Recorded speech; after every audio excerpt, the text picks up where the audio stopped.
Você já se pegou naqueles momentos em que o seu amigo, sua amiga, seu namorado, sua namorada, sua mãe, o seu pai, alguma pessoa próxima a você ou no mesmo ambiente que você começa a ter crise de ansiedade, começa a chorar desesperadamente, ou você percebe que a pessoa tá triste, você quer ajudar, mas você não sabe como?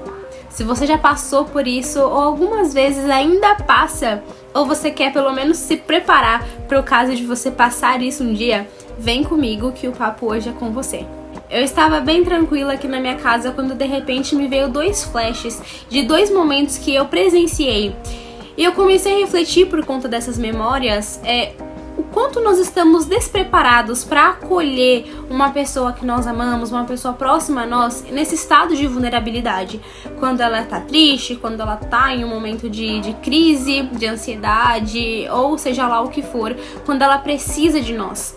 Muitas vezes nós não sabemos o que fazer e ficamos perdidos. Eu gostaria de compartilhar um pouco dessas histórias que parecem simples, mas vocês vão entender.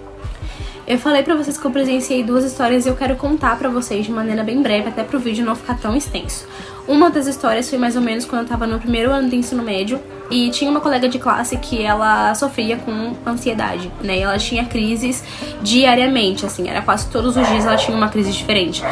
E isso eu sabia e a escola sabia. Quando eu falo a escola, eu falo da direção, eu falo dos alunos.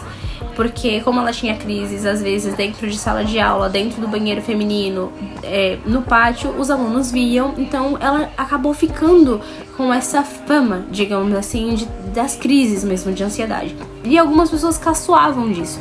Então ela começou a se sentir mais bloqueada ainda. E as crises começaram a ser cada vez mais constantes, né? Eu acabei ficando próxima a ela. E eu comecei a ficar em estado de alerta também pra ver se ela fica, porque ela era uma pessoa muito extrovertida, então quando ela silenciava demais, eu sabia que tinha alguma coisa. E aí teve um dia que eu a vi passar correndo assim o pátio inteiro até o banheiro feminino com a mão no rosto, e logo eu imaginei que ela poderia estar entrando ali num processo de crise.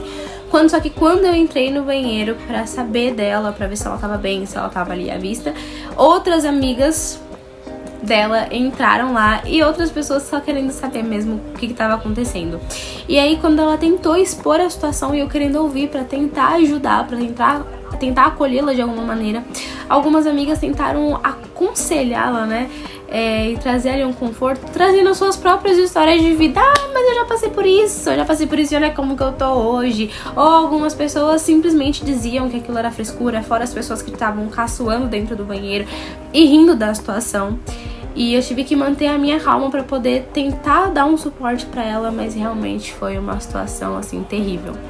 Existiam pessoas que falavam que aquilo não era absolutamente nada demais, que existiam outras maneiras de lidar com aquilo sem ser fazendo escândalo, birra, assim como elas chamavam, e por aí vai. Ou algumas pessoas que não tinham até muita paciência pra ouvir, e eu até ouvi murmúrios, tipo, nossa, todo dia é isso, eu não aguento mais ver ela assim, eu não aguento mais tentar conversar, sem paciência mesmo pra aquela situação, não querendo se dispor. E teve uma outra situação de quando eu tava mais ou menos no 8º ano de ensino fundamental e tinha uma amiga minha que ela se não vou falar porque senão acho que coisa o vídeo, mas enfim, ela tinha esse problema e aí uma professora, a mesma professora na minha escola, né, que tinha feito um projeto sobre Setembro Amarelo, foi a mesma professora que viu os braços dela e expôs ela diante de toda a sala, falando que aquilo era porque ela não tinha problemas na vida, não tinha uma louça pra lavar e por aí foi. Eu lembro que essas 2 histórias teve muito de indignação da minha parte, mas a segunda em específico me trouxe, assim, me deixou em estado de choque, porque eu lembro que na época era uma professora que mobilizou a escola inteira, fazendo projetos de Setembro Amarelo, falando sobre saúde mental, fez projetos de abraço, fez os primeiro, segundo, terceiro ano do médio na época, a saírem nas ruas para entregar bilhetinhos com frases motivacionais, e essa mesma pessoa foi a mesma pessoa que invalidou e que expôs a situação de uma aluna que estava muito vulnerável na época, né?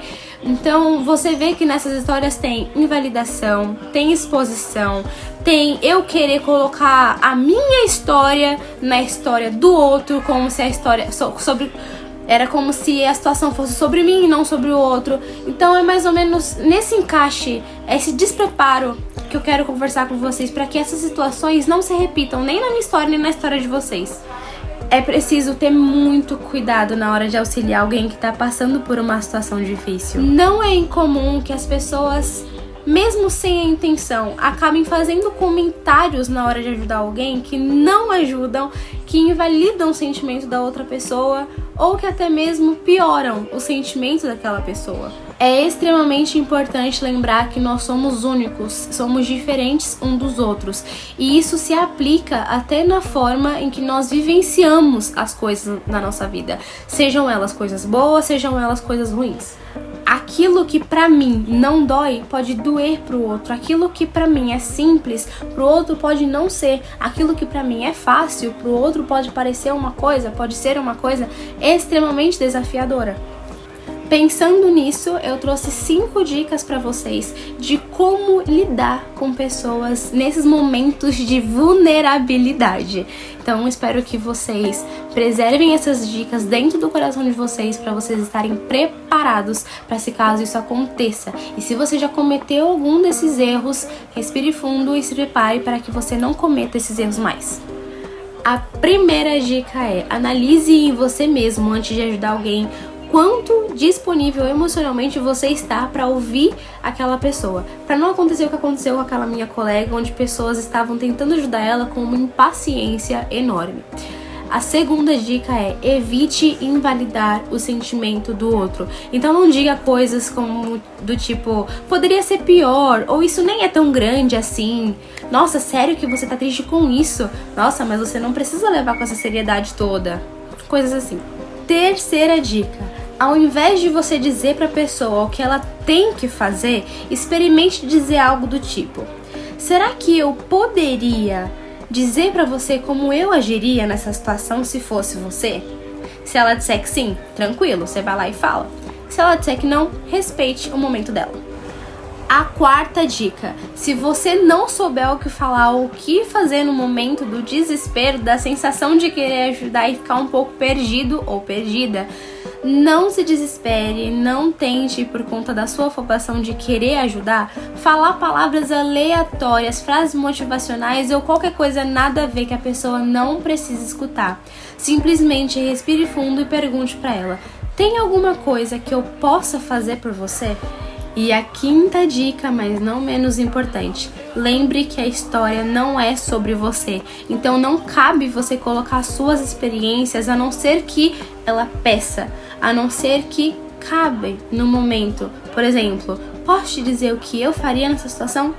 Tente, exercite a compreensão. Beleza, eu já vivi uma história parecida, pra mim hoje em dia isso é fácil de resolver.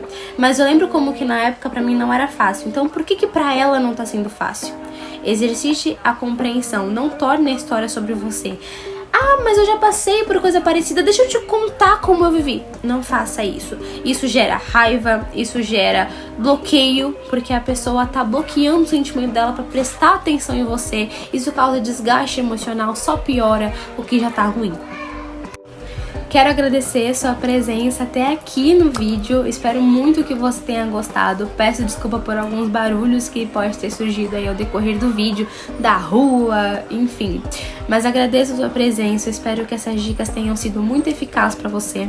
Comenta aqui embaixo se isso te ajudou, se você já passou por alguma situação em que você também ficou um pouco perdido. Compartilhe esse vídeo com seus amigos para que eles também se preparem emocionalmente, se preparem psicologicamente para acolher você em algum momento de vulnerabilidade ou outras pessoas em momento de vulnerabilidade também.